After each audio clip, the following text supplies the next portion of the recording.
هو الإنسان مخير ولا مسير؟ تعال أحكي لك حكاية.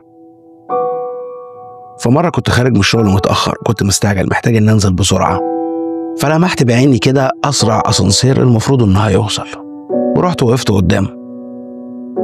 بس طلع أسانسير تاني، مش الأسانسير اللي أنا واقف قدامه. نفس المشهد ده بيطبق في حياتنا. كم مرة كنا واقفين قدام باب بحسبة العقل والمنطق هو ده الباب بتاعنا، بس ربنا ما كانش رايد إنه يتفتح.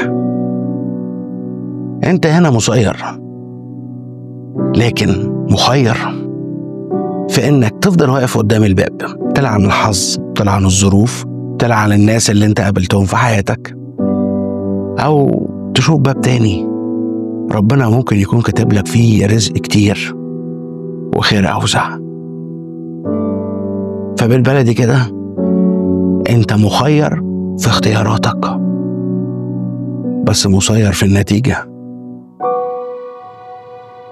اسمعها تاني.